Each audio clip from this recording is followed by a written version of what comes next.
This hour of Hugh Hewitt starts right now on Salem News Channel.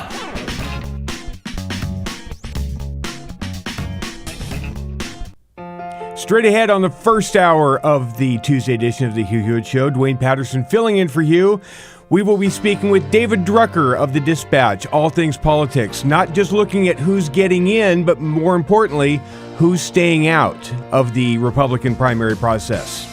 All that ahead on the first hour of the Hugh Hewitt Show.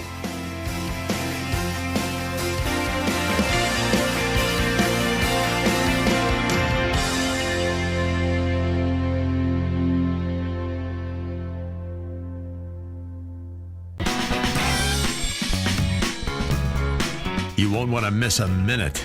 This hour of Hugh Hewitt is on Salem News Channel.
Portions of the following program may contain pre-recorded material.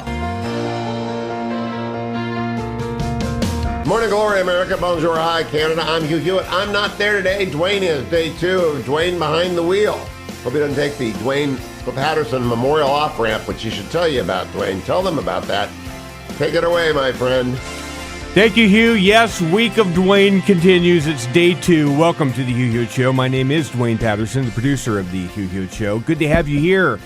Lots ahead in the program today. We're going to have conversations with David Drucker of the Dispatch a little bit later in this hour. Byron York is going to be along from the Washington Examiner.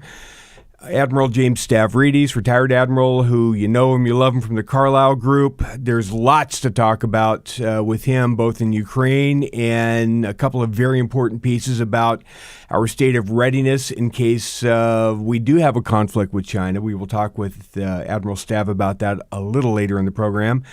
Bethany Mandel will be along. Today is book launch day for her, Stolen Youth. We will be discussing that with her a little bit later in the program. Mollie Hemingway will be along from the Federalist, and there's lots of media that she is going to comment on that is just cringeworthy.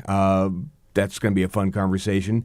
And then rounding out the program will be Arkansas Senator Tom Cotton with all sorts of interesting things that he wants to discuss. But let's do the rundown, since that's kind of what Hugh likes to do around here to start the program. Prime Minister in Great Britain, Rishi Sunak, has come out and vowed to deport all illegal immigrants. You will not be allowed to stay, Sunak says. He warned illegal immigrants entering the country that they would be deported and will not be able to stay on Sunday. He made the vow in an interview as the UK faces a steady flow of migrants crossing its borders from Europe. Sunak's government is expected to push legislation cracking down on illegal immigration later this week, with a special emphasis on illegal immigrants arriving in boats across the English Channel. Quote, "Make no mistake, if you come here illegally, you will not be able to stay," end quote, Sunak told UK media. Meanwhile, here in the United States on the southern border, we don't really know what the policy is because there really isn't one. It's kind of hard to get people in the administration to defend U.S. policy because there really hasn't been one that's been articulated. All we've heard out of the White House press team is that whatever the policy is, it's working splendiferous. Eileen Sullivan and Zolan Kano-Youngs in the New York Times writes today that the U.S. is now said to consider reinstating detention of migrant families. And I looked at that and went, I seem to remember a period of time not too terribly long ago where detaining families at the border was bad. We weren't supposed to be doing that. That was inhuman. That was cruel. We can't have that. And even though we're being told by voices out of the administration that border crossings are down, we're finally getting a handle on this. We're not. The numbers of apprehensions still are north of 150,000 a month after month after month. It's an invasion, not a problem. But now the U.S. is deciding, maybe we should actually detain them after all. How well do you think that's going to go over with the civil liberty types? Look, it reminds me, every time I see a story like this, it reminds me of what Food for the Poor does. And part of the reason why we do what we do every year for Food for the Poor. They help out people in all sorts of pockets around the world. We are specifically focusing on communities in Guatemala, one of the primary countries of origin that starts this flow of migration north, primarily because they don't have any food, they don't have water, they don't have any opportunity there. And Food for the Poor, you may be one of those types that says, we should be spending our money here. We've got problems here to worry about. Well, part of that problem is on the border. And every dollar that is spent helping people in Guatemala to have food and water and shelter, they will stay there. They won't have to make that trek north. They won't have to get into the hands of the coyotes. They won't have to be part of a sex trafficking ring. They won't have to cross the border illegally and some of them not make it in the trek across. There's lots of good that happens if you treat the problem at the source, which is what Food for the Poor does. Here is Yolanda, a mother speaking through an interpreter about what happens when Food for the Poor comes to the rescue. Right now, they are hungry. They want food, and we don't have enough to get to the whole week. It makes me feel sad. Sometimes I get in my room by myself and I cry. I wonder how can I make their life better in order to give them food. I don't want my sons and my daughters to suffer. We don't want them to suffer. We don't want them to have to eventually make a trek out of desperation across some really bad country and fall into the hands of an opportunistic cartel and risk death, risk child trafficking, all sorts of bad things that happen. Look, you can help. You can help. Today, right now, 855-359-HOPE. That's 855-359-4673. There's a banner at the top of HughHewitt.com. If you just wait a little bit, it'll load. It helps in some browsers better than others, but it's at the top of HughHewitt.com. Thousands of you have already clicked on that banner and helped out. We would love to have more. HughHewitt.com is where the banner's at, 855-359-HOPE. Back to the rundown. I also seem to recall not too long ago that the media was telling us by way of the Federal Bureau of Investigations that they were advised that radical traditional Catholics were the problem. They were the extremists. They were the ones you got to worry about. If you're going to have a violent attack on American soil, it was probably going to be these Latin Mass type Catholics, right? Of course it was nonsense. And the FBI got a black eye over this, and Christopher Wray said, well, that's not supposed to be happening. But what it turns out is they were being fed this to launch these investigations by the Southern Poverty Law Center, which itself is an extremist group by any definition of the word.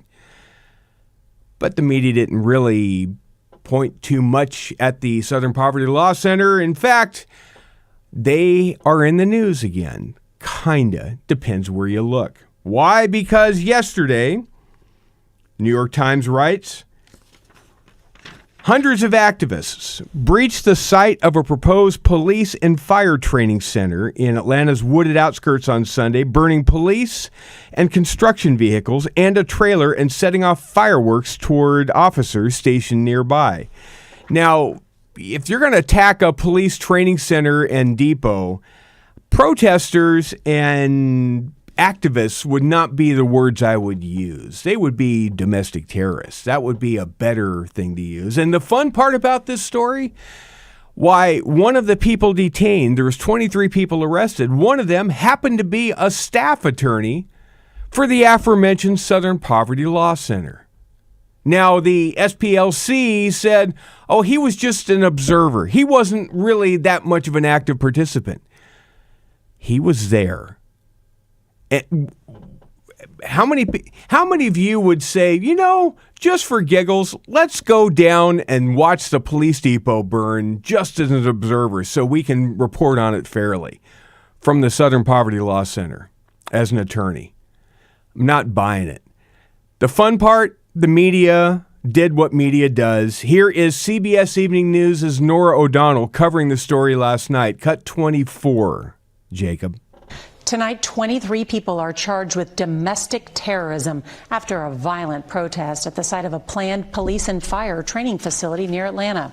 Activists dressed all in black attacked the construction site and officers late Sunday with fireworks, Molotov cocktails, rocks, and bricks. The police chief says many of those arrested were from outside Atlanta, and their goal was anarchy. Did you hear Nora say anywhere in there that one of those was from the Southern Poverty Law Center, who was in the news for attacking and casting aspersions upon radical traditional Latin Mass Catholics? No, you didn't hear that. Here is World News Tonight. Quickly, cut 25. And tonight, some protesters accusing police in this latest incident of violating civil rights, saying in part that this, quote, reaffirms that this cop training facility should never be built. Stop. And David, only two of So the problem isn't the fact that people attacked it. The problem is that the training center existed to begin with, is World News Tonight's spin. Nothing about the Southern Poverty Law Center lawyer that got detained there. But that's media. They're garbage right now. Dwayne Patterson in for Hugh. More right after the break. Good to have you here.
22 minutes past the hour. Welcome back, America. Dwayne Patterson here for Hugh Hewitt. I will be in all week long. Hope you are as well.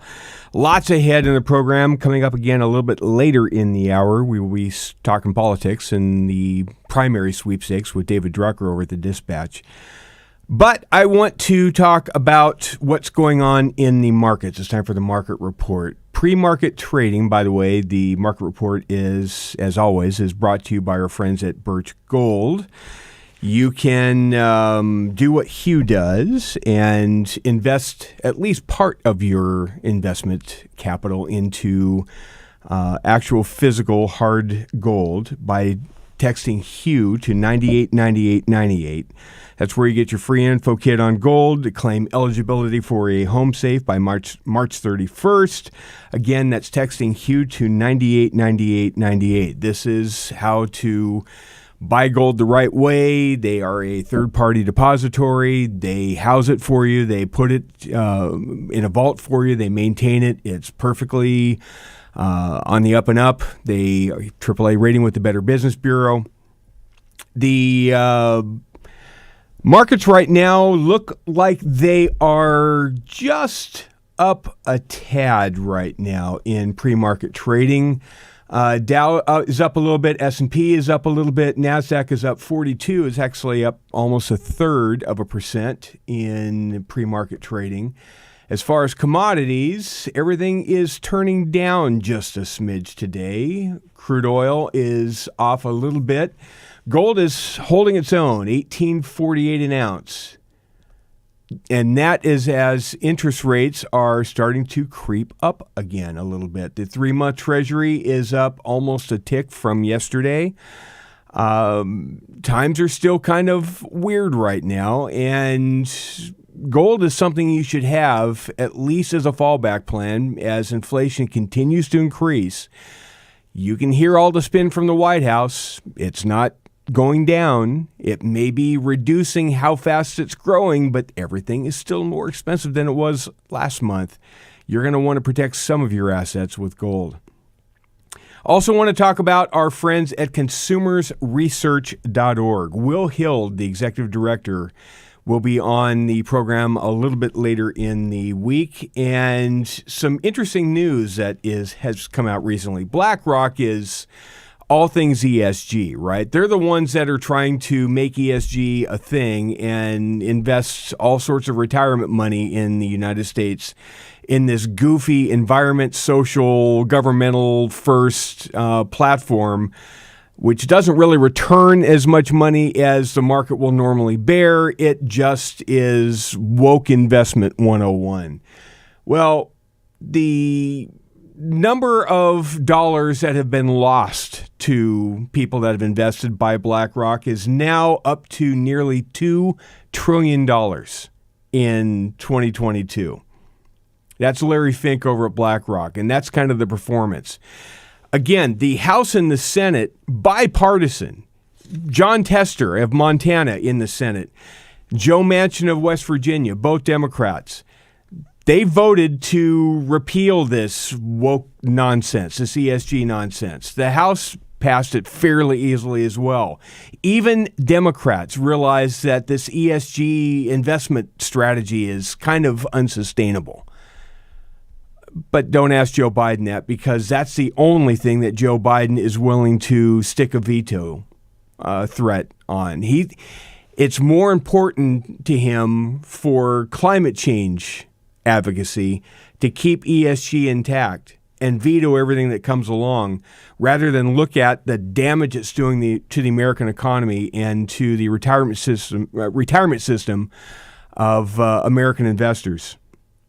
And you can learn more about this by going to consumersresearch.org. Consumers, plural, with an S on the end. Consumersresearch.org. Get up to speed, and then you'll be able to hear Will Hild with all the latest in a day or two when he comes on the program.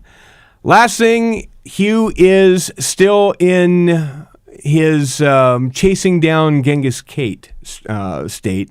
He is not completely horizontal. Day one of the babysitting venture did not result in traction, and I attribute that to copious dosage of Relief Factor, relieffactor.com. Icarian, resveratrol, curcumin, omega, the 4 natural supplements you need to help keep the joints moving, help keep yourself moving around, keep the inflammation at bay. That's what allows Hugh at 67 now. That allows Hugh at 67 to at least keep within eyesight of a 3-year-old that runs all over the house getting herself in all sorts of trouble. ReliefFactor.com, $19.95 is the cost for the starter pack. The inflation-proof starter pack, it's been $19.95 for a long time. They lose money on every starter packet because they want you to discover all the benefits of ReliefFactor.com, and then you will re-up and sign up once you have discovered how much it does work for you. ReliefFactor.com. I want to play one bit of audio going out. Maybe I don't. I'll come back and play a little bit more. Joe Biden gave a speech to the firefighters union in D.C., and you got to hear some of the president. You got to hear some of the vice president. I know you don't want to. It's like eating your spinach. But you're going to hear it because it's important. And you'll hear it next on the Hugh Hewitt Show. Dwayne in for Hugh. We'll be back in just a minute.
Welcome back, everybody. Dwayne Patterson filling in for Hugh Hewitt all this week on the Hugh Hewitt Show. Good to have you with me this morning.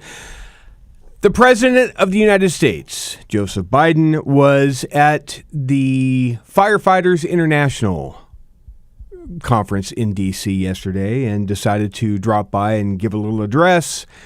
And I felt that you ought to at least know what the Commander-in-Chief has got to say about things. Here is cut number 2 from that address. And I had these terrible headaches, was diagnosed with having anyway, they had to take the top of my head off a couple times, see if I had a brain. When people hear infrastructure, they think only of roads and bridges. There is Joe Biden at least letting you reaffirming to you that he is just fully in control of things. Talking about taking the top of his head off and inspecting a couple times to see whether he had a brain. Cut number 3. When people hear infrastructure, they think only of roads and bridges, which is important. Well, this includes significant funding for community resilience to wildfires, like clearing trees and brush, creating fire buffers in high-risk areas, and to harness new tools to keep communities safe. These new tools include advancing satellite technology that's going to help us get better predictive evidence of where wildfires are going so we can better position resources to respond. We're rebuilding and reinforcing our water mains in America. Too many firefighters are showing up, and guess what? No water's coming out of that hydrant. We're also repairing roads and bridges all across the country so emergency responders can get to people quickly. So he wants to increase satellite technology so that we can better see where wildfires are going. You know, we don't really technically need a satellite to tell where a wildfire is going. All we have to know is where the wind is blowing, because wherever the wind's blowing, that's where the fire is going to go. If he needs a satellite to be able to see where all the brush is to clear out from the trees, you know, we actually can do that here on the ground too. If there's brush around a building, we know here in California, because this is wildfire country, if you've got a place in suburban sprawl out into the, outer reaches of suburbia, you're told if you've got a bunch of shrubs and brush and dead grass and things that grow out and die because of the summer months and the heat, you clear that brush away from your house. Why? Because you don't want your house to go up when the fire hits. This isn't anything new, and you don't need a satellite to do that. And here's the best part of that. If we need a satellite to be able to see where that brush and that wildfire is going, just think what the CCP knows now, because they've got such a better angle with the spy balloon that went across. Just imagine what they can tell wildfires are going to do.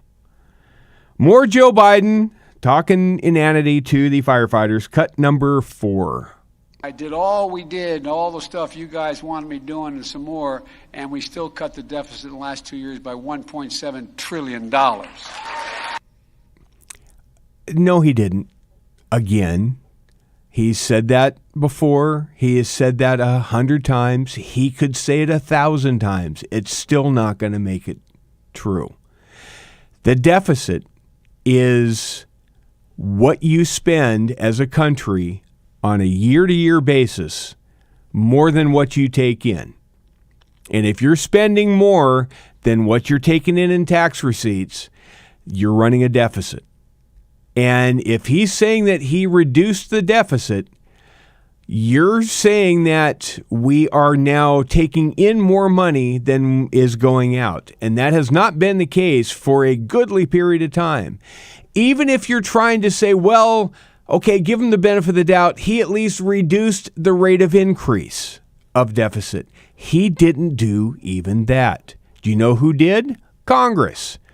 When they passed all of the COVID relief programs in 2020, they put sunset provisions on them so that at some point, the benefits would expire because we couldn't spend and wallpaper the country in cash forever.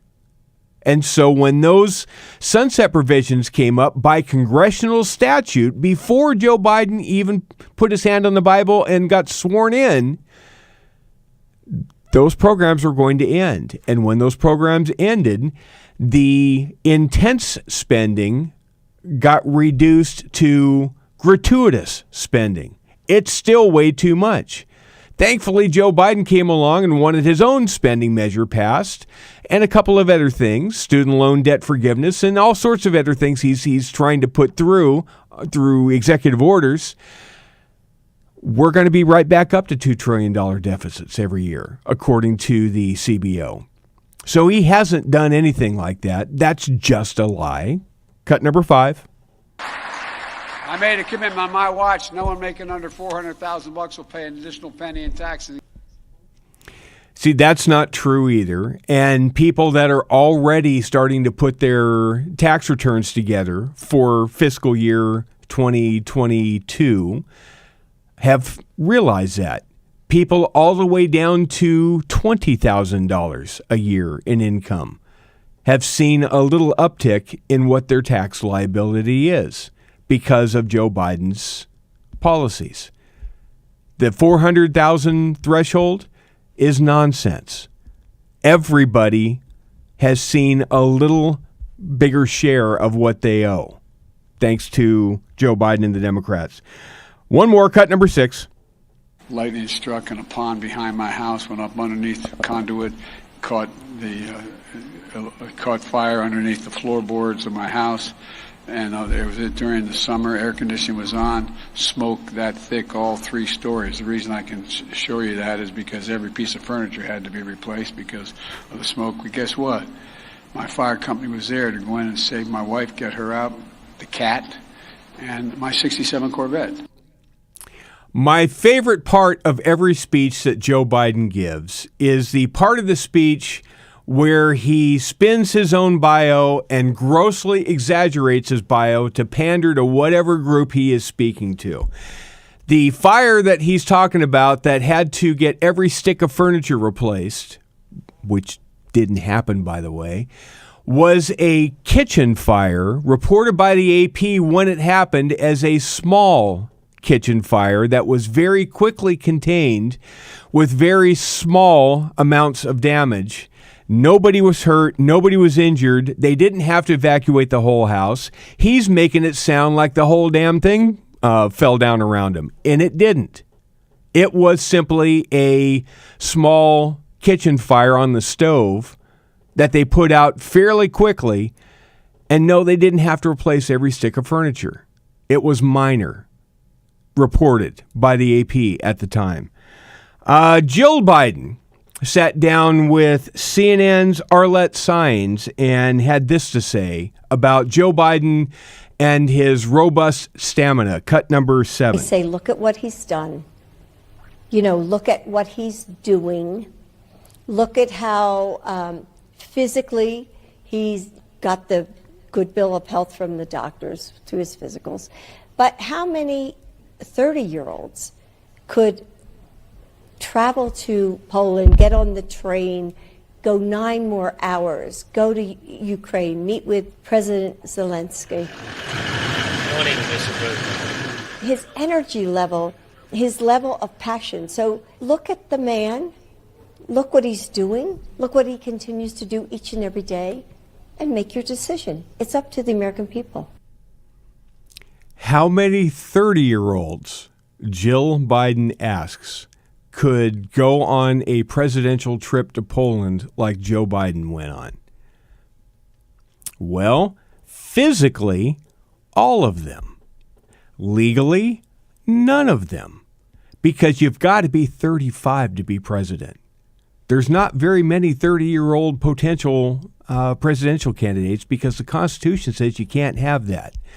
As far as going on a foreign trip, every president should be able to go on a foreign policy trip. And usually they don't fall on the stairs of Air Force One going up and down. Normally, they don't fall asleep during speeches given by foreign leaders. They usually can stay awake. Now, I understand it's a grueling schedule, but Jill Biden saying he's got the energy of a 30-year-old, I'm sorry. We have eyes. We've seen him. We've watched him. We've heard him. He doesn't have the energy of a 30-year-old. He just doesn't. She can't will it to be so. More Jill Biden, cut number 8. When did you first find out about these documents? Were you surprised? Probably when the rest of America did. I was really surprised. We had no idea. And so I think we found out when everybody else did. Where in the house were they? Were they in a secure location? Did people have access to them? Well, I think they were at the Biden Penn Center. And there were some at your home in Wilmington as well. Yeah, and I think those were in the garage. And believe me, Arlette, I am not, I haven't even, I don't have time to go through, the boxes in the garage. We had no idea they were even down there. It's a good thing you don't have time to go through the boxes, Madam First Lady, because you don't have the security clearance to do so. And they weren't just at that home. They were also at the Rehoboth beach home. They pretty much have found him all sorts of places. And they found him when he was a senator before he was even vice president. There's all sorts of problems with that story, but it was a cream puff interview given by Arlette Saenz. Now we get to the main event, the insurance policy, the backup plan. Vice President Kamala Harris at the White House, cut number 9. In fact, I'm going to share with you a very simple story, which is that I went home one day and I said, well, why are conservatives bad, Mommy? Because I thought we were supposed to conserve things. I couldn't reconcile it. Now I can. Somewhere out there, Hillary Clinton is saying, where do I go to get my cackle back? Quick, cut 11. So, water policy can go in all these different, it flows in different directions. Oh, I have puns on water. That's our Veep. Dwayne Patterson in for Hugh Hewitt. We'll be back with David Drucker on the other side of the break. Stick around. Portions of the Hugh Hewitt Show are brought to you by Food for the Poor.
Welcome back, America. Dwayne Patterson filling in for Hugh this week, and that music means we are joined by David M. Drucker of the Dispatch, the author of In Trump's Shadow, which, if I'm not mistaken, David, I think that's now in paperback, is it not? Correct. Available in paperback. Available in paperback, In Trump's Shadow. And speaking of In Trump's Shadow, I want to bring up a little bit of what Chris Christie had to say on the This Week program on Sunday, where he noted Trump's appearance at CPAC, and I don't want to get into all the problems with CPAC necessarily, but even within the CPAC room, apparently Trump, as the keynote address in his room, he still only commanded a half full crowd, and that's something to me. That's like saying that Bill Shatner only gets a half full room at a Star Trek convention, David. Yeah, that's really something. Look, the room was half full all week. It was the first time CPAC had returned to the Gaylord in National Harbor, Maryland, just across the Potomac River from Washington, since 2020, right? So since the onset of COVID, they had been in Florida for a couple of years. Attendance had been robust. This year, it didn't really matter who was in the room, whether the crowd liked who was in the room or didn't necessarily like who was in the room, whether you were a Trump-era Republican or perceived as a Republican from the before times. It was just half full. And I think a lot of that might have to do with the fact that CPAC has evolved, at least for now, into a celebration of Trump and not a celebration of conservatism. Now, obviously, Trump is very popular on the right, and among grassroots Republicans, is maybe among the most popular. Maybe some competition there with Governor Ron DeSantis of Florida and a few others. But I think it's where CPAC used to be about sort of discussing movement conservatism writ large and seeing all sorts of Republicans that you really like. It's really become a Trump show. So I think some of the crowd may have to do something with the fact that CPAC itself was having some issues. I think the other part of it, Dwayne, and we're going to have to see how the Trump campaign really unfolds in the coming months, is Trump is not the same figure he was in 2015. He announces for president in June of 2015. He's a politician that the United States has really never seen before, at least in several decades. And all of his rallies, he puts on a show, but it's also new. And he's the ultimate change agent, saying for the first time certain things in certain ways that hadn't been said before. And now, look, the American people have seen the show time and time again, including the people that support him. So one, maybe that means some people are tired of it. But two, it could be that some people are not, but just don't feel the need to show up. They'll still pull the lever for him. These are things we're going to learn in the coming months. Oh, he is definitely still by far the most compelling force of nature in American politics. I mean, love him or hate him, he just is. But what Christie was suggesting is that another physical law applies, which is the law of diminishing returns. At some point, we just kind of get over that and we start going to the next new shiny object, right? Well, I think that's a part of it and sort of what I was getting at here. We don't quite know how this primary is going to work, but it'll be interesting to see if Governor DeSantis gets into the race, if Mike Pompeo gets into the race, right? What this primary competition looks like for Trump. He had the benefit in 2016, and I go back to that one because it was the last time he was a non-office holder in an open primary for the Republican nomination, if you will, right? 2020, he's the incumbent, he's the president, Sure. It's different. So that he had the benefit in 2016 of running against a whole host of Republicans that one way or the other, a lot of Republican primary voters were tired of. And even if some of these politicians like Ted Cruz and Marco Rubio and others were young and were themselves new, they represented an era that had gone on for about 40 years or so, right? So Trump, as a sort of pompous populist, if you will, was something fresh. He was really, there was nobody that was more of a change agent than he was. People have now been hearing the same show for 8 years. He is an incumbent retread. Now, he still may win the nomination. He still may win the He presidency. still might. He but still, it's a lot again, yeah, he still draws. He still draws a crowd, and he still is a compelling figure.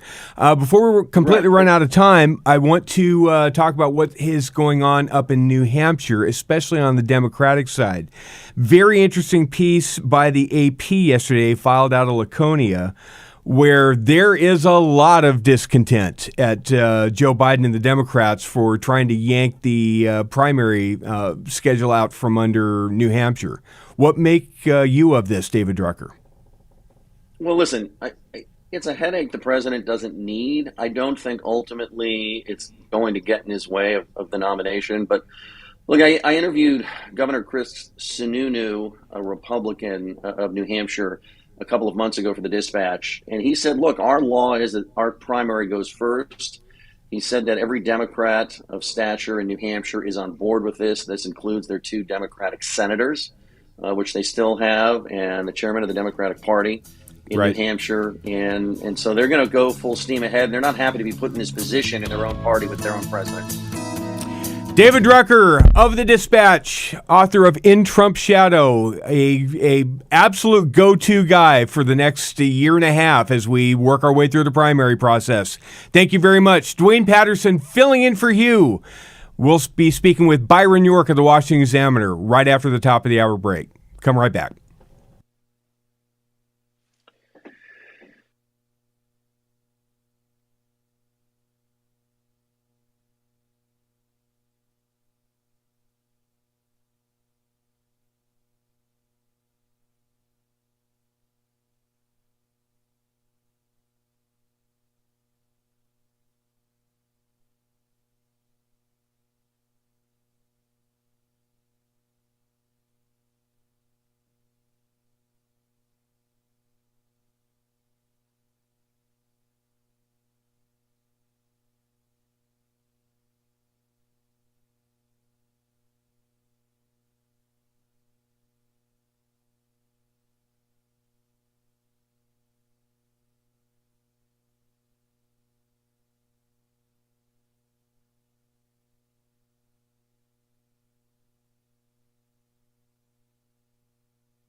This hour of Hugh Hewitt starts right now on Salem News Channel.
You won't want to miss a minute.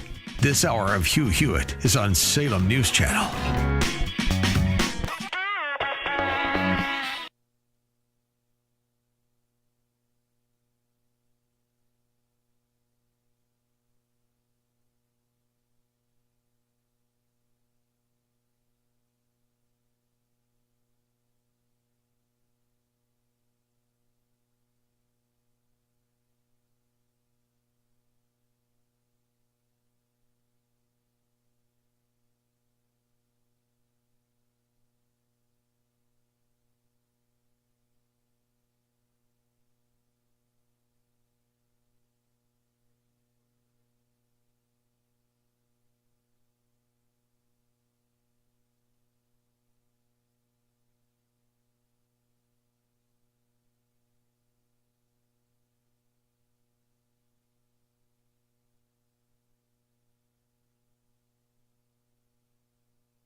Portions of the following program may contain pre-recorded material. Morning glory, America. Bonjour, hi, Canada. I'm Hugh Hewitt. I'm not there today. Dwayne is. Day 2 of Dwayne Behind the Wheel. Hope he doesn't take the Dwayne Patterson Memorial off-ramp, which you should tell you about, Dwayne. Tell them about that. Take it away, my friend. Thank you, Hugh. Welcome back, America. Hour 2 of the Hugh Hewitt Show rolls along. Dwayne Patterson filling in for Hugh. I am joined by a good friend of the program, good friend of mine, Byron York, chief political correspondent for the Washington Examiner. Good morning, Byron. How are you? Good morning, Dwayne. Doing well, thanks. So we need to talk about the troubles of Pete Buttigieg. And to set that up, we have to because it's too much fun not to. Pete Buttigieg found himself on a stage with Hillary Clinton comparing troubles they have. Cut number 12, Jacob. And, one thing I'm not going to do is complain about any frustration associated with coming to an agency and having work to do every day and finding that you're dealing sometimes with a noise machine that seems to have little to do with your day-to-day work and a lot to do with perceptions about your real or perceived role in presidential politics. It would be very indecent of me to complain of that sitting next to you. Byron York, you've got a piece today in, actually I think it came out yesterday in the Washington Examiner called "The Peter Buttigieg in Perrin's Principle." I don't know who his comms team are. I don't know who advises him. I don't know where he takes his counsel from. But after the debacle in East Palestine, going to see Hillary Clinton and complain about media treatment is not exactly what I would think would be the best course of action, Byron. I mean, saying he's not going to complain when that's all he did doing. It's amazing. Well, first of all, it's not just the train derailment and the chemical spill in East Palestine. There was the supply chain crisis. There was the meltdown, Southwest Airlines. Then there was this derailment. There have been a number of incidents in which Buttigieg was disengaged, out of pocket, ham-handed, in various ways has mishandled all of these things, and he is now facing some criticism. And actually, the response of his that I focused a little bit on is he goes to CNN. He wants to talk about his problems, and he says, he kind of confesses and says, well, he got it wrong on the train derailment. This is spectacular. Yes. And he said, some of my critics, they have a point. I'm not going to say they don't have a point. And then this is what he said. It's really rich to see some of these folks, the former president, that would be Donald Trump, right, these Fox hosts who are literally lifelong card-carrying members of the East Coast elite whose top economic priority has always been tax cuts for the wealthy, and who wouldn't know their way around a TJ Maxx if their life depended on it, to be presenting themselves as if they genuinely care about the forgotten middle of the country. And here it is, the kicker here. You think Tucker Carlson knows the difference between a TJ Maxx and a Kohl's? And you're shaking, you're scratching your head thinking, what is he talking about? He's falling apart at the seams.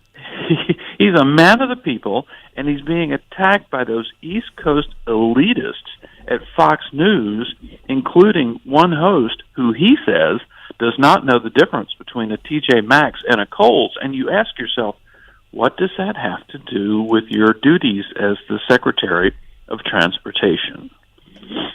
How is that of any comfort to any resident affected by the rail disaster in East Palestine, or even in the western half of Pennsylvania that's affected by this?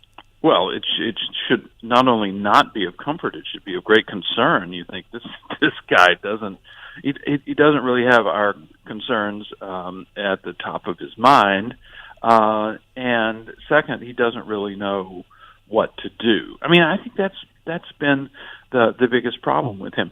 The reason I called the story the Peter Buttigieg principle is some of your listeners, I'm sure, will know. In the 1960s, there was a professor. He was a business analyst. His name was Lawrence Peter, and he became famous for coming up with something called the Peter Principle. Promoted beyond the level of competence, right? Right. The way to describe it is you're in a business hierarchy, you're an employee, you do well, you're promoted. And then you do well on your new higher level job, and you're promoted again. And then it happens yet again, and you're promoted. And you get promoted, finally, to a job that is beyond your abilities. And that's the one you stay in. So everybody at the organization is actually incompetent to perform the duties of the particular job that he's in. And it's only the people who are on the lower stages who actually get any work done. And Pete Buttigieg, apparently, by taking the job as Secretary of Transportation, has reached the job he can't do, which is very unfortunate for him because he wants to be president. And the whole idea of taking the Secretary of Transportation job was to give himself more executive experience on a national basis. And instead, he's kind of shown the nation that he can't handle the job. Well, and it's compounded by the fact, Byron, that he is surrounded by people in the White House, apparently, or the extended White House administration, that don't know optics and don't know how to cover up the fact that he doesn't know what he's doing, because right after that interview, which was not optically the best received, complaining about getting criticism by the elites, what does he do? He goes to the ultimate elite and sits on stage and says, "Mommy, make it stop." Yeah.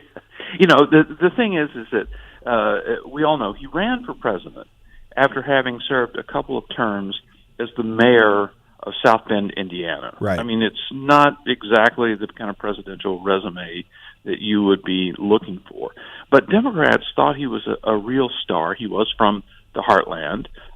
He's a smart guy. He had served in the military, had a deployment in Afghanistan. He's gay. He has a husband named Chasten, and he adopted 2 infant boys and went on a long parental leave. He just seemed kind of like an embodiment of Democratic social policies and ideals. And he checks all the right identity boxes. He just doesn't have the accomplishments or the skill set. The identity boxes are extremely important, and in all the talk about Joe Biden being too old for president and perhaps either not running for president or being forced out, who knows? Lurking in the shadows, in the wings, is Pete Buttigieg, who's clearly kept his presidential ambitions alive, even as he's having trouble leading the Department of Transportation. Oh, he's still under investigation, and he's not cooperating with requests for information, FOIA requests, Byron. He's got all sorts of problems that he's contending with. You know, he has a penchant. He has a liking for private planes. He certainly does, being the man of the people.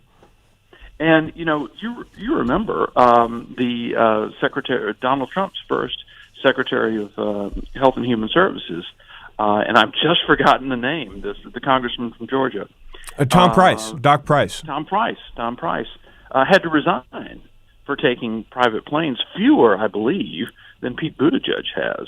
And this has not somehow been the scandal in the national news that the Price story was, but it's true, and it is a problem for him. We will follow that story closer in the days ahead, and we will watch Byron York and his commentary on it because it's just too delicious to pass up. Byron of the Washington Examiner, as always, thanks for joining us on a Tuesday. We will be back with you next week. I want to conclude by reminding people about our Food for the Poor campaign and what we're trying to do, especially down to the poorest neighborhoods in Guatemala. Here is a mom, an unemployed mom named Yolanda. Adam. Right now, they are hungry. They want food, and we don't have enough to get to the whole week. It makes me feel sad. Sometimes I get in my room by myself and I cry. I wonder how can I make their life better in order to give them food. I don't want my sons and my daughters to suffer. You know, we don't want them to suffer. We don't want them to have to make the trip north. We don't want to have to worry about child, trafficking and all sorts of bad things that happen when they start to look for something outside of their home country. The added benefit of what the Food for the Poor people do is not only keeps these kids alive, but keeps them in their home countries. 855-359-HOPE. That's 855-359-4673. Or go to hughhewitt.com and click on the banner. Help us out because you can, and it's the right thing to do. 855-359-HOPE. Dwayne Patterson in for Hugh. We'll be back right after the break. Portions of the Hugh Hewitt Show are brought to you in part by Birch Gold Group.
Welcome back, everybody. 22 minutes after the hour, Dwayne Patterson filling in for Hugh today, tomorrow, and all this week.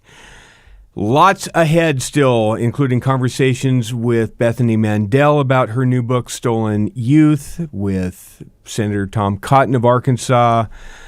Lots ahead. But I want to do the market report as long as I've got a minute here. The market report, again, brought to you by our friends at Birch Gold Group. You can text Hugh to 989898 to have them set up your third-party holding tank for all things gold. You can buy gold, have it stored in your own depository. They do all the legalities of it to make sure it passes IRS muster. They have an A+ rating with the Better Business Bureau. Everything you need to do to legally have part of your assets inflation-proof, because gold will never lose its value. Text Hugh to 989898. The market report is pretty flat right now. Everything is just barely in the green as far as the Dow and NASDAQ composites. But if you look at the commodities, gold is right there holding its own at $18.45 an ounce, which is up a little bit from where it was when Hugh implored you even a month ago to put some of your retirement assets into gold. So again, go to Birch Gold. Text Hugh to 989898. Also want to talk about, which one am I doing here, Adam? I got to do my PhD. It is weight loss time. So after going to Disneyland a couple of days ago, I put on a pound or two I probably shouldn't have put on because I ate some food at the park I probably shouldn't have eaten. But it really wasn't a problem because thanks to the maintenance program at myphdweightloss.com that was set up by my nutritionist, Rachel, but they've got lots of different nutritionists there that are really, really good at myphdweightloss.com. I was able to go on kind of a fairly protein based diet for the next couple of days, and I hit the scale this morning before coming to the studio, and I'm right back to where I needed to be. I was at 193. I got down to 190. I lost 50 pounds, and I'm still within 5 pounds of that original weight. Where I seem to be settling in is kind of, floating between 190 and 195. And it's kind of neat to be able to go through the day and go through a week and not have to worry about, I put on a bunch of weight. It's starting to balloon out of control. I can't control this. It's getting worse. It's getting worse. You don't think that way anymore. Once you go through the program, after you've lost the weight and you learn how food works, you tend to learn how to maintain it and not let it affect your life too much. You go to myphdweightloss.com to learn more, or you can call 864-644-1900. That's 864-644-1900. Last piece of business for this segment is our friends at Relief Factor, relieffactor.com. The supplement that Hugh relies on to get him through the day, to get him on an airplane, to get him off an airplane, to get him from place to place, and to chase the grandkids around, as he's doing this week. Icarian, Omega, Curcumin, and resveratrol are the 4 magic ingredients. Easy to open container, easy to swallow pills. I'm not going to do what Hugh does and swallow them on the air because, well, that's kind of gross, and I don't do that. Hugh does, I don't, but it works for Hugh. And the product works, and I know it's working for him back east, because if there was a problem and he would have wrenched his back and he would have done something really bad to himself chasing Genghis Khan around, I promise you, I would have heard from him like Hillary Clinton did from Pete Buttigieg by now. ReliefFactor.com, $19.95 is the starter pack. That's where you go to get all things Relief Factor. ReliefFactor.com. I want to play one piece. Do I have any time for audio, or do I got to go to a break, Adam? I got a minute and a half. Okay, let's play a little piece of video. I want to go to the press conference held by Karine Jean-Pierre because Lord knows, with Joe Biden on display, Jill Biden on display, and Kamala Harris doing her cackles. The quartet isn't complete unless you hear Karine Jean-Pierre say this, cut number 13. We're trying to do, and we've been very clear, the EPA administrator has been very clear, Secretary Buttigieg has been very clear. What we're doing is to make sure that the community in East Palestine is made whole again, and we're going to hold Norfolk Suffolk Company accountable. They made this mess, and they need to clean up this mess. We are pleased by the bipartisanship that we're currently seeing. You see, this is twice that she's done this. Norfolk Suffolk Railroad Company, it's Norfolk Southern. It's really not that hard, but she can't even get the name of the railroad right. What makes you think that the government's going to be able to clean it up if they can't even name the place right? Oh, she went on. There's more. We'll get to it a little bit later in the program, maybe after the break. We'll see. But maybe I'll get bored with Karine Jean-Pierre like most of America has, and we'll get to some other things. Dwayne Patterson filling in for Hugh. We'll be back right after the break. Stick around.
Welcome back, everybody. 33 minutes past the hour. That's the Tedeschi Trucks Band, the finest rock and roll band touring, in my opinion.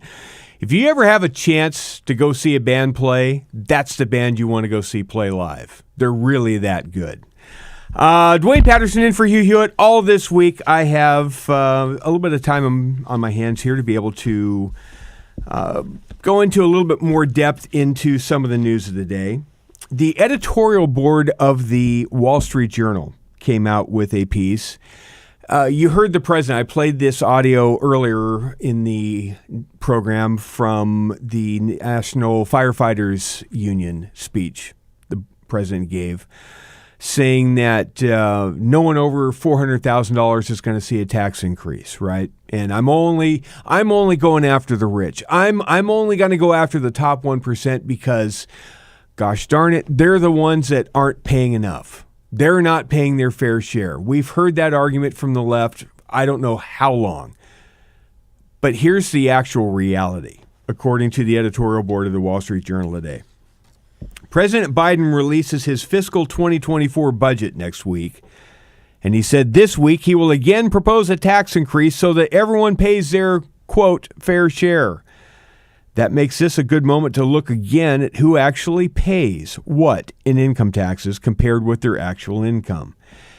The Internal Revenue Service recently released its income and tax statistics for 2020, and they show that the top 1% of earners, the people that are in the crosshairs of Joe Biden and the Democrats, paid 42.3% of the country's income taxes.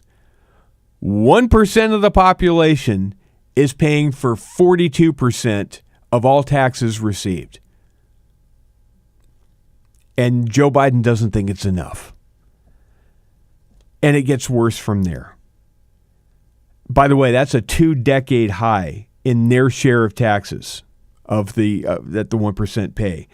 That same 1% reported earnings of 22.2% of adjusted gross income on their tax returns, which means the share of taxes paid by the top 1% as a group is roughly double their share of income. Whatever else you say about the current tax code, the Wall Street Journal writes, there's no denying that it is steeply progressive. And it gets worse. The nearby bar chart is based on a Tax Foundation analysis of the IRS data for 2020. Note that the top 5%. So now we're not even talking about the top 1% of earners. Expand the pool of saps, if you will, of people that actually make the money, hire the people, employ people, make things, produce things, sell things, make this economy go. The top 5% paid 62.7% of all income taxes raised. That's almost 2/3 of what this country takes in tax, or what this government takes in tax revenue every year. 2/3 of it come from the top 5%. And the Democrats want you to believe that it's not enough, that they're not paying anything, that school teachers are paying the same thing as Elon Musk is. It's just not true. Meanwhile, over at the House Select Committee on Weaponization, Jim Jordan's committee, the committee on Monday issued 3 subpoenas in an effort to go after people like Nina Jankowicz, the disinformation czar. Look, the busiest guy in Washington is going to be Jim Jordan. You might think it's Mike Gallagher over at the China Committee, and he's going to be fairly busy enough trying to tackle that committee's purview. But Jim Jordan trying to go after this government's corruption and this government's malfeasance at all levels and all agencies, from Dr. Anthony Fauci's malfeasance in regards to the how the virus started and the gain of function research and all that kind of nonsense, to Nina Jankowicz over at the Department of Homeland Security setting up the misinformation board. Jim Jordan is going to have a 24/7 job He's going to need a lot of help and a lot of resources because it's a full-time, round-the-clock job to try to keep up with the corruption of this administration. Speaking of Anthony Fauci, I want to play a little piece of video from James Comer, who is heading up the Government Oversight Committee, helping out Jim Jordan a little bit, as it were. He was on Fox with Harris Faulkner saying that Fauci has a lot of explaining to do because of the gain-of-function information we have now learned with regards to the cover-up of where the virus came from. Cut number 18. Look, I think one reason the government's finally admitting that COVID originated in the lab in Wuhan is because of the work that we've done on the Oversight Committee and the News Select Committee with respect to identifying not only those people that were on the phone call, but any government employee that had anything to do with the Wuhan lab, either in funding gain-of-function research to the grant to EcoHealth Alliance, whatever. We identified 40 employees, lower-level employees, that had some type of knowledge of what was going on in that Wuhan lab and told them we wanted them to come in for interviews. We also identified a long time ago, before we ever flipped the House, that phone call happened, and all of Dr. Fauci's early pandemic advisors said, well, this is obviously a lab leak because, that's what we're doing at the Wuhan lab.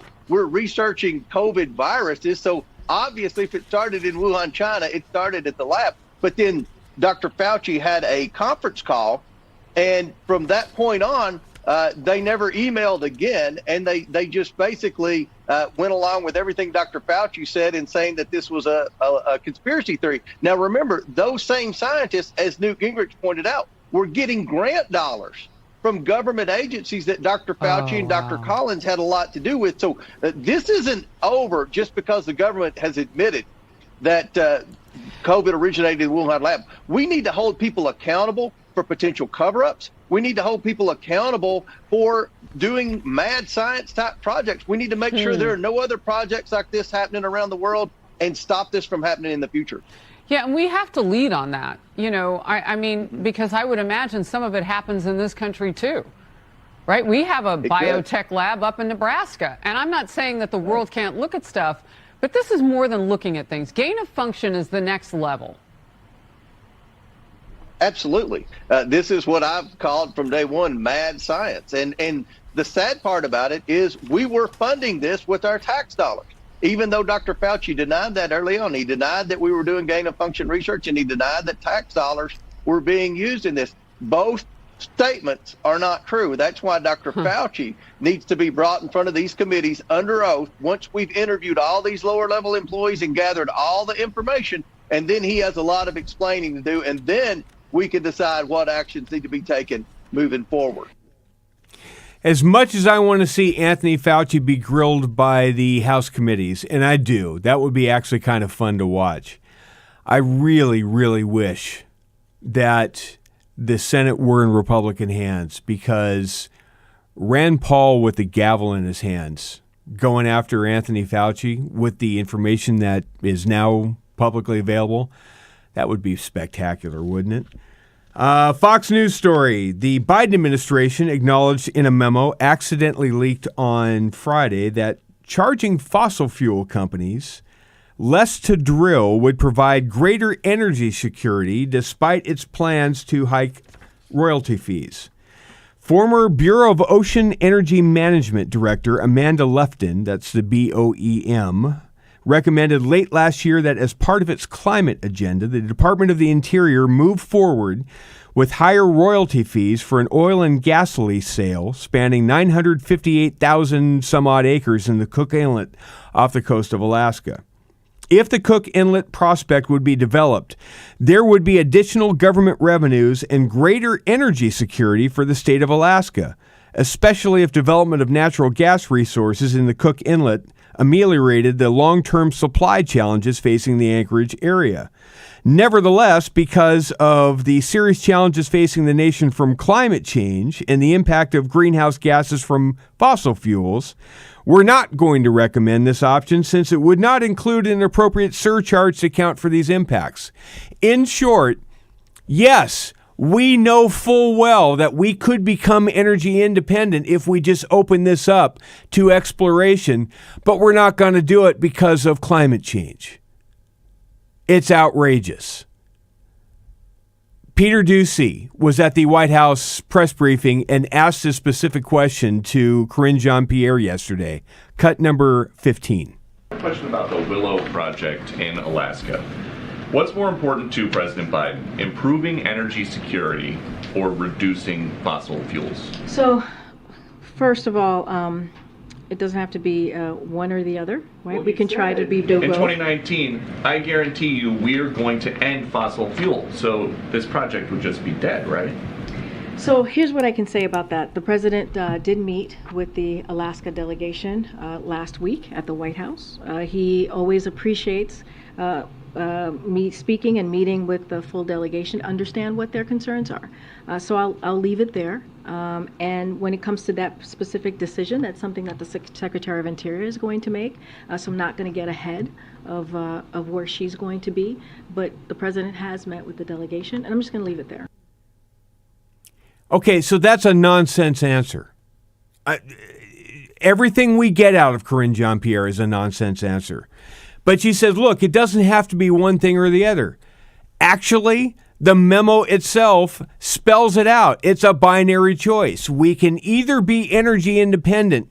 We can either exploit this resource in the Cook Inlet and develop natural gas ourselves and ameliorate problems in the supply chain and help out Americans stay warm in the winter, or we can worry about climate change. We can't do both. So we're going to come down on the side of climate change. It's an either or proposition. It is a zero-sum game that Karine Jean-Pierre just lied about by saying, well, it doesn't have to be one or the other. It can be both. Well, but that's not what the policy is. And that's not what the policy was outlined in the memo. This government will not be able to look you in the eyes and tell you the truth about anything. And it starts from the top all the way down. We haven't even got to what they want to do to your kids. We'll do that next with Bethany Mandel, author of Stolen Youth, right after the break. Dwayne Patterson in for Hugh. Come right back. Portions of the Hugh Hewitt Show are brought to you by Food for the Poor.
Welcome back, everybody. Dwayne Patterson filling in for Hugh this week. I am joined by a good friend of the program, Bethany Mandel, who you can read over at Deseret, is the editor of Heroes of Liberty and the author of a brand new book that drops today, Stolen Youth. Bethany, even though Hugh's gone and I'm filling in, the Frank Luntz rules of book promotion are in full effect. In order to let people know what the book is, Stolen Youth, and where to buy the book, Stolen Youth, at Amazon. And remember to buy the book, Stolen Youth. You've got to say Stolen Youth every time you can say Stolen Youth. So Bethany Mandel, author of Stolen Youth, what exactly are parents and or people going to get out of Stolen Youth if they pick up a copy of Stolen Youth?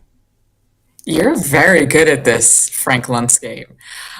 So we wrote Stolen Youth because we saw a problem in the American sort of parenting sphere. Everywhere we turned, our children were being sort of assaulted by this woke messaging. I got I got two text messages yesterday that really sort of exemplify this. One was a friend who said, my daughter asked me about if she could get a chest binder and brought up the conversation of top surgery. Her daughter is in 8th grade.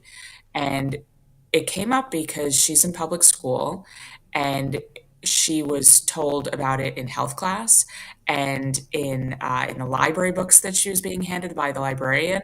She was basically being given the message that you're uncomfortable in your prepubescent body, what, girl isn't. And the answer is, well, maybe that's not the right body for you. Maybe we can change it. So that was one text message I got. And the second text message I got was a friend who said, I can't find a theater camp that doesn't have DEI as the mission statement. There was a camp about self-identity, and she sort of read the fine print and said, I don't want my 3rd grader to come home thinking that she's a boy at the end of it. So that was, we were getting, my co-author and I, Carol Markowitz, were getting a lot of these kinds of messages and seeing a lot of these kinds of stories. And so we decided, there's a book here. I think there's going to be more. I think there's going to be more than one. Yeah, it's going to be it's going to be a series because I mean, just how governments at the state level are responding to this, I think it's going to be its own book at some point. Didn't we just see yesterday Mississippi or some other state in the South just banned, gender changing surgeries for minors? Didn't they just ban that? Yeah, there's a lot of those kinds of bills going around, but that there's also in liberal states, California is basically a safe haven if you want to go as a minor to get the sex change. Even if you're not a resident of California, you can go do so in California. And there are a lot of other states that say you can't be a foster parent or an adoptive parent if you won't agree. If your child comes to you and says, I was born in the wrong body, you have to give them gender affirming care, or you can't be a foster parent or an adoptive parent. And a lot of people are waiting for the day when that becomes a child abuse issue, where if you do not affirm their gender, then you are abusing your own biological child. So, I mean, I think you're right, Dwayne. I think that there's a lot of books, but we started with Stolen Youth, and we want to sell a lot of copies and show the publishing industry that there is a market here. We ran up against wall after wall after wall, and we wrote about this in the New York Post over the weekend. The publishing industry was scared to write this because they were afraid of being canceled, even conservative imprints. See, that's interesting to me. Who is the prototype reader that you want to pick up Stolen Youth? I know this is written for everybody to pick up. Everybody needs to get up to speed on this to realize what's happening collectively to our kids. But who is the person that you most want to reach here? So the ideal audience for Stolen Youth is parents and grandparents. We want people to open their eyes and see this assault that's happening. We broke our book, Stolen Youth, down into several different chapters. A medical chapter, how the medical establishment is targeting your children, the entertainment industry is targeting your children, obviously the schools are targeting your children, and how they're targeting your children. It's not just with woke messaging, but it's also attacking their resilience. If you look at, the constant headlines that Prince Harry is making, he is constantly sort of at war with his own image. He is bathing and basting himself in victimhood. And that's how you win points with these folks. And you strip away all resilience, and that's what they're trying to do to children. So that was another huge aspect of what we were trying to hit in Stolen Youth. So how has media, this is book launch day. How many media hits do you have set up today? Who's trying to get in touch with it, and who's staying away from you like the plague? So, I mean, we're making the rounds in conservative media. We'll be on Fox several times. We were on Megyn Kelly already. We're on Dave Rubin. The book is published. The book's Daily Wire published us, so we're on all the Daily Wire shows. But we would like to go and have a really frank conversation on Bill Maher or The View, because this is a message that all American parents need to hear. That first mom that I talked about that told me about her daughter's chest binder and top surgery is liberal. Yep. See, that's the thing, is have the conversation, lefties. I know everybody in the bubble listens to this show. Have Bethany on, because it's a debate that needs to be had. This isn't something where you have to worry about one side or the other. It's just putting information out there and letting people see what's going on. Bethany, all the best to you. I hope this book sells 1,000 copies today, just from this show. Stolen Youth, Bethany Mandel, thank you very much. Dwayne for Hugh. We'll be back after the break.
This hour of Hugh Hewitt starts right now on Salem News Channel.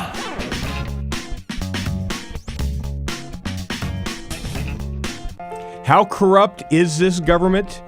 Mollie Hemingway of the Federalist will join me for Hour 3, along with Arkansas Senator Tom Cotton, who's going to take a look at what the Communist Chinese Party is saying about U.S. meddling in their affairs. All that ahead on Hour 3 with Dwayne Patterson, in for you.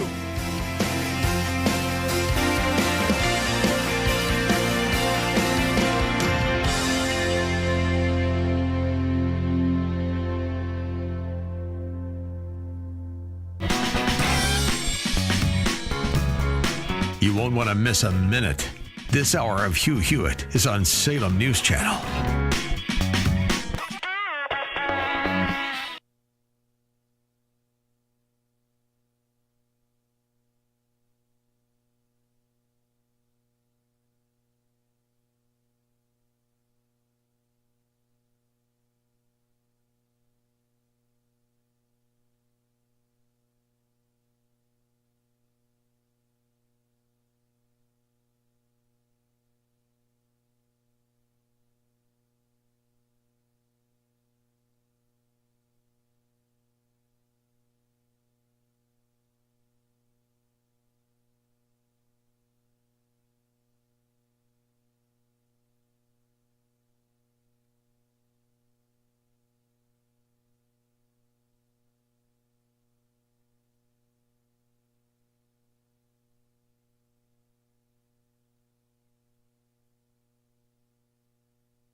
portions of the following program may contain pre-recorded material. Morning Glory, America. Bonjour, hi, Canada. I'm Hugh Hewitt. I'm not there today. Dwayne is. Day 2 of Dwayne Behind the Wheel. Hope he doesn't take the Dwayne Patterson Memorial off-ramp, which he should tell you about, Dwayne. Tell them about that. Take it away, my friend. Thanks, Hugh. Hour 3 of the Hugh Hewitt Show begins with a conversation with Mollie Hemingway, the editor-in-chief of the Federalist. A conversation I've been looking forward to all morning. Good morning, Mollie. Welcome. Good to have you here. There is 1,000 things that I could talk to you about, but everything that is in your pile this morning that I want to cover happens to be dealing with the media bubble, and I got to run stuff by and get your take on it. Let's start with the story over the last day or two, which is this terrorist attack, domestic terrorist attack at a police depot outside of Atlanta. And without getting your take on it initially, I want you to react to Norah O'Donnell's take on it on the CBS Evening News last night. Jacob, can we play cut 24 for her? Tonight, 23 people are charged with domestic terrorism after a violent protest at the site of a planned police and fire training facility near Atlanta. Activists dressed all in black attacked the construction site and officers late Sunday with fireworks, Molotov cocktails, rocks, and bricks. The police chief says many of those arrested were from outside Atlanta, and their goal was anarchy. Now, while that was going on, simultaneously over on ABC's World News Tonight, they had this report filed, cut 25. And tonight, some protesters accusing police in this latest incident of violating civil rights, saying in part that this, quote, reaffirms that this cop training facility should never be built. And David, only 2 of those charged are from Georgia, the rest out of state, and 2 people even from different countries. And David, City Council overwhelmingly voted in favor of that training facility, both Republicans and Democrats in support. David. Now, Mollie Hemingway, I can't quite put my finger on it, but there seems to be something missing from those reports. Can you help enlighten the audience of what salient point may be missing from this story? Well, there's so much missing from this story. I know. These things have been going on for months, first off, and the type of tolerance that we see for this kind of left-wing violence is crazy. There were some interesting arrests. They're mentioning details about the arrests, but not mentioning that someone from the Southern Poverty Law Center was arrested for participating in these violent protests. You mean those people that are counseling the FBI on who to target? Those guys? Yeah, this group that goes and tells people who are terrorists in America apparently had someone there. They actually defended his participation there. They claimed that it was just legal representation, that he should not have been arrested. We'll have to wait and see what the details are. But it's so interesting that this group that was also responsible for the memo, they were the source for the memo that traditional Catholics are terrorists. Yep. That became quite newsworthy. The rad trads, right? And they've previously had people taking part in Antifa riots and protests, and they are frequently used as a source by the FBI and other groups to determine, who is good and who is bad. And they never should have been doing this because for years now, unfortunately, the Southern Poverty Law Center has become a radical, extreme group, including that they were the people that posted a map that helped another terrorist locate the Family Research Council in Washington, D.C. Absolutely. Where he came to shoot everybody up and ended up shooting, only being able to shoot the security guard, right? Who took care of the situation. Absolutely. Next media story for Mollie Hemingway. CNN staff ordered to ignore the lab leak because it sounded like a Trump talking point. This is Spencer Brown writing for our sister site over at Town Hall. The order to not run down leads related to a lab leak in China came according to fresh reporting from Fox News Digital from the Facts First Network's then president, Jeff Zucker. His reasoning, it was a Trump talking point. Mollie Hemingway. I mean, it's great when you get acknowledgement of what we've seen at CNN for years now, which is They weren't reporting the news. They were reporting narrative and propaganda based on who they thought it would help and who they thought it would hurt. And we've had a lot of people admit that they were not covering the very understandable theory that this was a lab leak because they thought it would help Trump, and they wanted to do anything in their power to hurt him, including helping Chinese communists with their propaganda that led to the deaths of millions of people. In the Washington Post, there is a op-ed today by a guy named Kevin Blackistone, which is calling for Major League Baseball to expand on what they did in Georgia to Florida, because apparently they don't like Florida's politics, so they think that Major League Baseball should pull up stakes and, I guess, not have spring training there, Mollie? Oh, Dwayne, this one hits me very personally because I was a lifelong Major League Baseball fan until they boycotted the state of Georgia to protest that Georgia made some slight improvements to their election security and election cost them $1 billion, right? Yes, and so now this Yahoo is being published in the Washington Post saying that Major League Baseball should repeat their grievous error that did so much to damage their relationship with their fan base by also waging an economic boycott of Florida. And I also just want to remind people, it was President Biden himself who called on corporations to do an economic boycott against the people of Georgia because he did not want election integrity in that state. Back to the lab leak story, just for a second, because there was a little bit of fun that came out of Bill Maher's program on HBO. On his panel Friday night, one of the panelists was John Heilman over on MSNBC. And when they were talking about the lab leak theory, Heilman got put on the spot and said, well, I've always taken this seriously.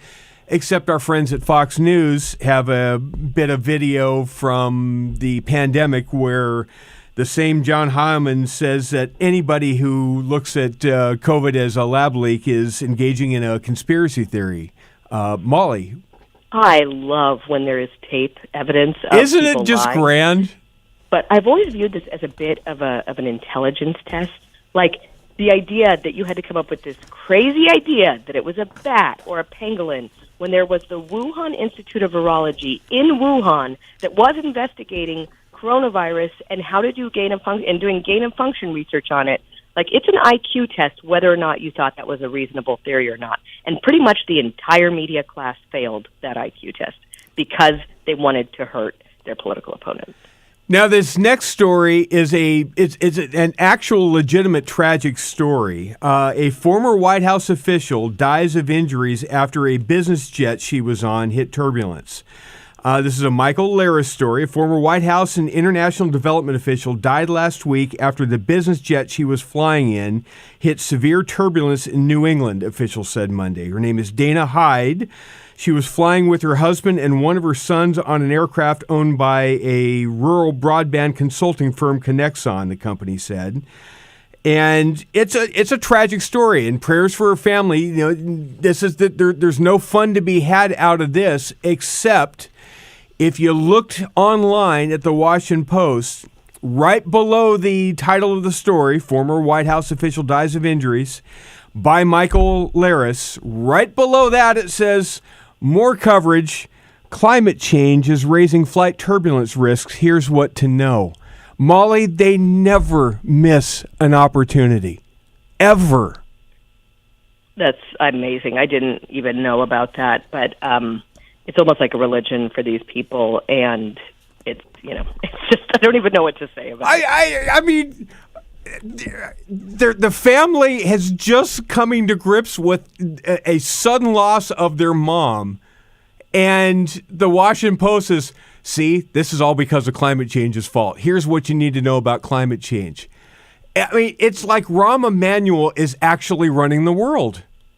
Well, he is, in a way, and he's definitely running the media because so much of our corporate media, unfortunately, view their job as information warfare, constantly pushing a narrative and propaganda. It would be a waste for the Washington Post, in their mind, to run a story without also pushing their political agenda at the same time. And so we get very, just an inability to be human and normal because politics becomes so important for these people. There is a quick pushback, just quick 30-second reaction. The Los Angeles Times ran a piece about John Oliver going after Ron DeSantis as a petty autocrat and bully. And in filing their piece, they asked for comment from the Ron DeSantis team. They asked Brian Griffin, the press secretary, to respond, and they said that he didn't respond. Well, he did. His response is, John Oliver is irrelevant. They chose to ignore the response and just said they didn't respond, Mollie. Quickly, 10 seconds. They lied. It's wrong, but Ron DeSantis' team is treating the media as they deserve to be treated. And publicizing the exchange.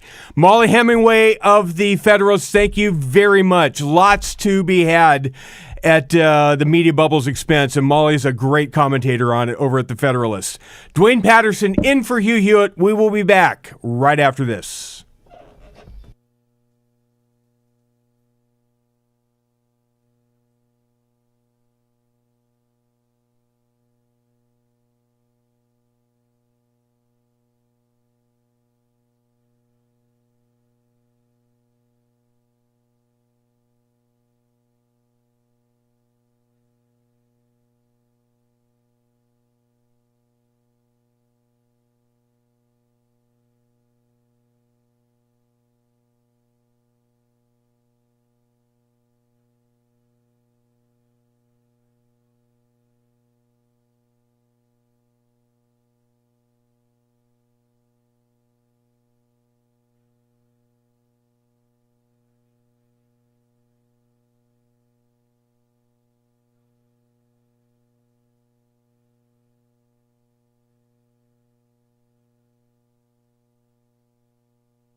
Well, I don't know about that, but at least after midnight, that's about when I get up. Dwayne Patterson filling in for Hugh Hewitt this week as Hugh is on vacation. I will be here tomorrow, Thursday, and Friday as well until the Hillsdale Dialogue at least. And then Hugh will be back from his vacation, at least officially. I want to talk to you about some of the other things in the news before we are joined next segment by Arkansas Senator Tom Cotton. The rising mortgage rates that are happening are cooling the U.S. housing market, the Wall Street Journal writes today, sapping recent buyer interest heading into the crucial spring selling season. Economists, home builders, and real estate agents saw evidence of a thaw in early 2023 when rates declined from over 7% in November to 6.09% in early February. That was enough to lure back some buyers who had adjusted to higher borrowing costs. Home builders and sellers enticed buyers with concessions such as temporary rate buydowns to make purchasing more affordable, but prices had also slid from their springtime highs in most markets. But mortgage rates have now moved higher for 4 straight weeks to 6.65% as of March 2nd. So what does that mean? Do you still need a house versus renting? Yes, you do. Are there still ways to navigate this? Of course there are. But unlike a market where you had 3% interest rates and everything was fixed and it was easy to do this business, and it really was because everybody in the world was in doing this business. Now it's not so easy, and you've got to have expertise. You've got to know what you're doing. You've got to be able to know what the market's doing every day, and that's where Andrew and Todd come from. AndrewandTodd.com is where you go to be able to figure out how to navigate the interest rates. Maybe a buy down, a 2-year or 3-year does make sense for you. Maybe you want to do a reverse mortgage at some point. Look, there is every reason in the world to own real estate. There is every reason in the world to get into the housing market because it's not going to stay this way forever. At some point, the rates are going to come back down once there is some sensible Republican governance in Washington. And when all that happens, then the opportunity to refinance is there, and you've got some equity that you didn't have before when you were renting. But that's why you need to go to AndrewandTodd.com, because they are the ones that have the expertise. They've been in this business for decades. They know how to do this. They lend you the money. They aren't just brokers that sit there and farm it off to somebody else. They actually get in there and they start from the application process. They help guide you through the approval process. They get you the money. They get you the loan. And they go from start to finish. AndrewandTodd.com is where you go. AndrewandTodd.com, or call 888-888-1172. It's 888-888-1172. Also want to get my relief factor in for this segment. Hugh is on vacation, as I said. Normally, a Hugh vacation consists of him going to Hawaii with his family. His family goes off and does all sorts of things that a family would do. Hugh sits on a porch and reads books. Not a lot of exercise goes on when Hugh is on vacation. This is no ordinary vacation in Hugh's world. He is chasing down grandkids. And at his vintage in life, that is exercise. That's actually more exercise to Hugh than his trundles are that he likes to boast about. And when he's chasing around Genghis Kate, I can promise you, I've known Hugh since 1996, I think, is the first time I actually met him.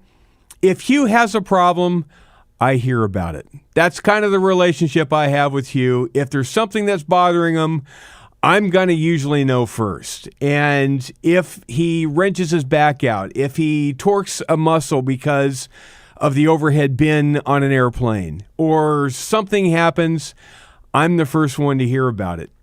And I'm telling you, ever since he started taking Relief Factor, and you can get Relief Factor by going to ReliefFactor.com, get the starter pack, $19.95. ReliefFactor.com. Ever since he started doing Relief Factor, the calls complaining about this or that have decreased, which makes me a lot happier. It'll be interesting to see who gets the better of the week-long venture. Genghis Kate at 3 years old or Hugh at 67. My money is on Genghis Kate, but Hugh's at least going to have a fighting chance thanks to ReliefFactor.com. So, coming up after the break, we're going to be speaking to Tom Cotton, and there is lots to talk to him about. China, Xi Jinping gave a speech where he took direct aim at the U.S. in this speech. I'm going to want to get Senator Cotton's take on that. Justin Trudeau up north in Canada is now alleging Chinese interference in their most recent Canadian election.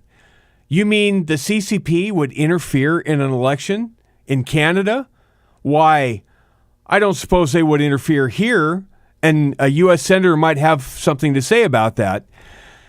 That and a whole lot more, like U.S. readiness. A big piece on that I'm going to talk to Senator Cotton about. All this ahead on the next segment of the Hugh Hewitt Show. Dwayne in for Hugh. Come right back.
33 minutes past the hour. Welcome back, America. Dwayne Patterson in for Hugh all this week. I am fortunate to be joined by Arkansas Senator Tom Cotton, one of our very good friends of the program, going all the way back to him as a candidate for Congress. That's how far back his appearances run.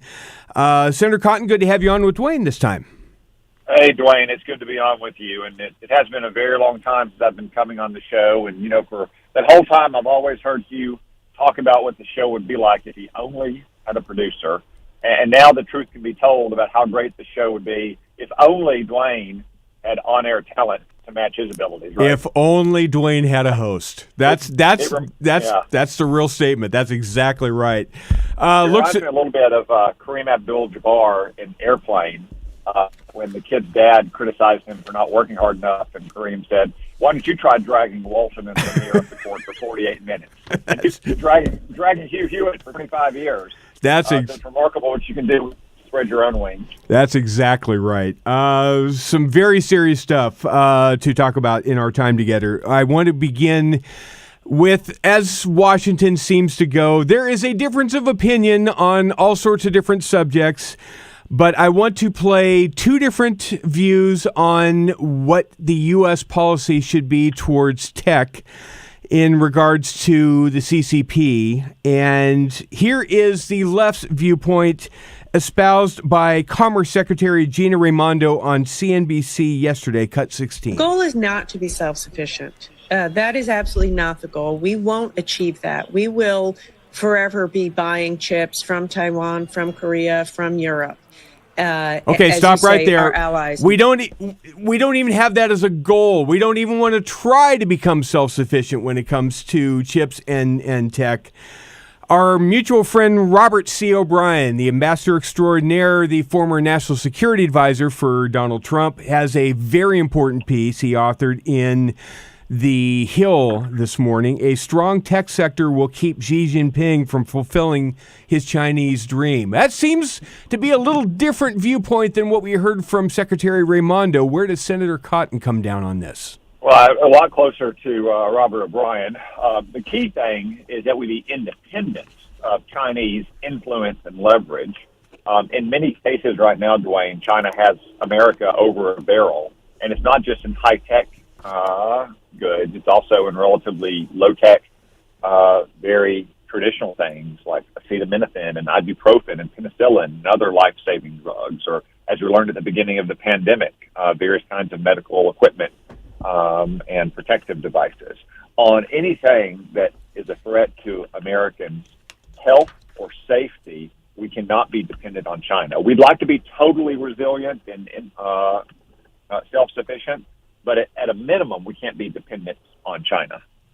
Wall Street Journal, staying on the CCP, Wall Street Journal reporting last night that the CCP Secretary General Xi Jinping issued an unusually blunt rebuke of U.S. policy on Monday, blaming what he termed a Washington-led campaign to suppress China for recent challenges facing his country. Quote, Western countries led by the U.S. have implemented all-around containment, encirclement, and suppression against us, bringing unprecedentedly severe challenges to our country's development, end quote. Mr. Xi was quoted by state media saying on Monday. His comments marked an unusual departure for a leader who has generally refrained from directly criticizing the U.S. in public remarks, even as his decade-long leadership has demonstrated a pessimistic view of the bilateral relationship.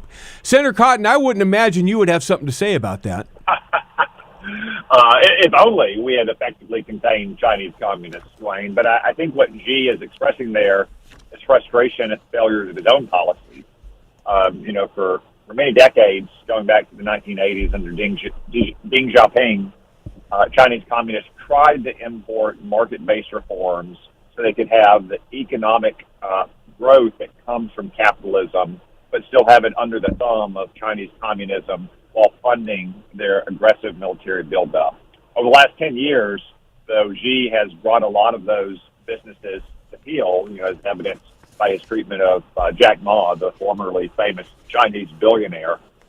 And now you're starting to see China growth stagnate because of the corruption, state-owned enterprises, state-influenced and directed enterprises, the way they allocate credit through loans to politically favored enterprises or regions in China, or just look at his COVID zero policy, which he pursued until last November. I mean, it made Gavin Newsom and Andrew Cuomo look like Ron DeSantis or Brian Kemp in its insane adherence to a COVID lockdown policy that had long since proven counterproductive. So I think Xi is, in large part, expressing frustration with the failures of his own policies, poking them in anti-American rhetoric.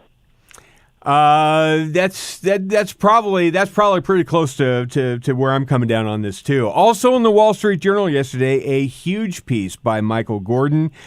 The U.S. is not yet ready for the era of great power conflict. Since 2018, the military has shifted to focus on China and Russia after decades fighting insurgencies, but it still faces challenges to produce weapons and come up with new ways of waging war. Tom Cotton, what are we going to do about it, and when are we going to finally get serious about building up the military and the industrial complex? Dwayne, I'm really worried that we aren't prepared to fight a major conflict. In all likelihood, that conflict would be against China after it tries to invade Taiwan. Of course. I've heard lots over the last year from Pentagon officials who are celebrating the fact that we've moved from, say, a 3 or 4 year timeline for producing munitions to, say, 18 months. That's just not acceptable. It's good. It's moving in the right direction, but we need to get that timeline down to 2 or 3 months. And there's a lot of work to be done by the Pentagon in the defense industrial base, not just with prime contractors like Raytheon or Lockheed, but with the subcontractors, people that are providing the chips and the gaskets and the valves and the ball bearings and the electronics and the energetics. We have to rebuild that defense industrial base, and there's obviously a large demand for it, not just to restock American weapons, but also to sell them to our friends in places like Ukraine and Taiwan and NATO countries and Israel, Saudi Arabia, Australia, and so forth. It has to be an urgent priority. It's certainly one of my top priorities in this year's defense legislation that we work on every single year. Dwayne Patterson filling in for Hugh, speaking with Arkansas Senator Tom Cotton. Up north, the Prime Minister of Canada, Justin Trudeau, has ordered a probe of alleged Chinese interference in the most recent Canadian election. Now, Senator, I'm aghast that the CCP would interfere in another country's election so close to our own when, if you ask the left, they haven't had any noticeable interference in our own elections. I'm curious as to why they would pick on Canada and not target us. Well, Dwayne, obviously, communists of all stripes, whether they were Russian or now Chinese, make it a habit to meddle in the internal politics of free societies.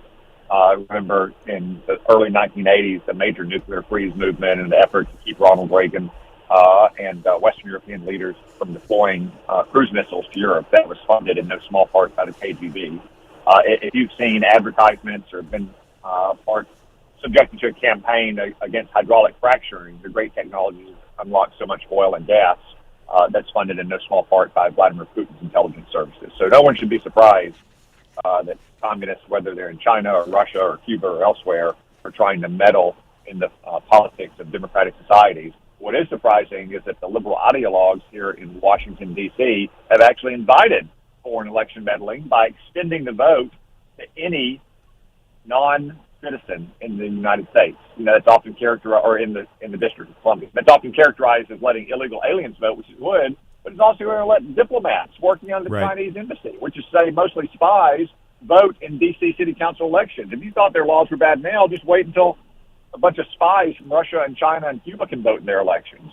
That's exactly right. I know it's, by the way, just quick side question. I know it's the end of the building, and it's not typically your concern as far as how the House runs their business, but I'm sure you've observed the Select Committee on China as it's been stood up by our friend Mike Gallagher. What do you make of the committee thus far? Well, I commend Mike Gallagher for the work in that committee. He's got a great group of members, who include a lot of Democrats who take this threat seriously. Not all of them have stuck their head in the sand about the threat from Chinese communists. I know that Mike Gallagher is committed to trying to have a serious and hopefully bipartisan run on the committee to highlight the dangers that Chinese communists pose to our country, whether it's taking jobs in factories or threatening the privacy and security of your kids through Trojan horses like TikTok or gobbling up farmland, especially farmland right next to military bases. So I'm glad that Speaker McCarthy created this committee and appointed an outstanding chairman in Mike Gallagher to elevate and highlight the threats that Chinese communists pose to America. Last story I want to bring to your attention this week is from Lawrence Norman over at the Wall Street Journal. The U.S. and its European allies have split over the response to Iran's production of near-weapons-grade uranium, with Britain, France, and Germany favoring a public censure of Tehran, while the Biden administration is reluctant to even do that, according to diplomats involved in the discussions. Senator Cotton, the French are more robust against the Iranians than we are. Isn't it remarkable, Dwayne? I mean, when you've got the French to your right on national security, you might want to reassess your strategy. You see, I'm thinking, yeah. This is not a surprise, though, Dwayne. Remember, in 2013, as Barack Obama and John Kerry were finalizing the preliminary nuclear deal with Iran, it was, again, the French who were trying to pump the brakes, trying to demand more safeguards, trying to put in more guardrails around this deal. And they did it again in 2015 when Barack Obama and John Kerry finalized the nuclear deal. This is a consistent pattern of Barack Obama, Joe Biden, and the Democrats always looking the other way with Iran. All that does is embolden Iran to go for broke. They've almost enriched enough uranium to create a nuclear weapon. That happened mostly on Joe Biden's watch, not on Donald Trump's watch, because they know they can get away with it. Whereas Donald Trump and Republicans will kill their terrorist mastermind, Qasem Soleimani, and stand up to all of their wrongdoing against us and our friends. Joe Biden Democrats always turn the other cheek. But Tom Cotton, 20 seconds, doesn't, I mean, the White House has given up on the Iran deal. There's no way it's going to happen. Why are they still doing this? Well, they haven't given up on it because they give up on it after articulated another policy. So they'll continue to pretend that maybe they can get back into it, which is a policy of Iran getting a nuclear weapon. Senator Tom Cotton, thank you very much. As always, we will be back next week with Senator Cotton and Hugh and some producer that's in the background being maligned again. Dwayne Patterson in for Hugh. We'll be back to wrap up the program right after the break.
Welcome back, everybody. Dwayne Patterson coming down the home stretch for the Tuesday edition of the Hugh Hewitt Show.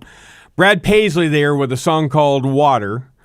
And it leads quite nicely into the philosophy, if you will, of Kamala Harris as space czar.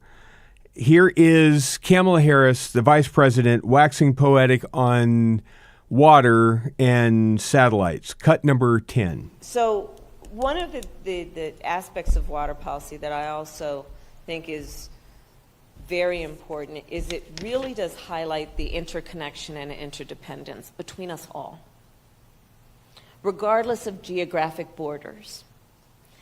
And take, for example, the Colorado River. Take, for example, Lake Mead, all of these water sources, what's happening in California. Stop. Lake Mead is part of the Colorado River. It has got a dam on both sides. It's the river. It hits the upper end of Lake Mead. There's a dam there. There's a dam at the lower end. It's all part of the same thing. She's talking about two different things that are actually part of the same body of water. Continue. So one of the aspects of water policy that I also think is very important is it really does highlight the interconnection and interdependence between us all, regardless of geographic borders. And take, for example, the Colorado River. Take, for example, Lake Mead, all of these water sources, what's happening in California, how that affects Colorado, how what's happening in Colorado affects the region. We are so interconnected and interdependent. And to the extent that we fully embrace that point, I think we will be smarter with policy and resources and understand the importance of collaboration. I think about water policy through the context also of another seemingly unrelated issue, but space. So I am the head of the Space Council. I love space. And so does Ed Perlmutter. Right? Right. Exactly. And so think about it, right? So there is now technology. In fact, we just recently launched it, satellite technology that is now mapping water around the globe. So we can now see where it is and where it's flowing. This is extraordinary. Because it is now, this satellite technology from space will allow us here to have a sense of where it's going, what the trends are, and how we should be thinking again about the interconnection and the interdependence. My Lord, she's turned into a female James Taylor. I've seen fire and I've seen rain. I've seen starry skies, and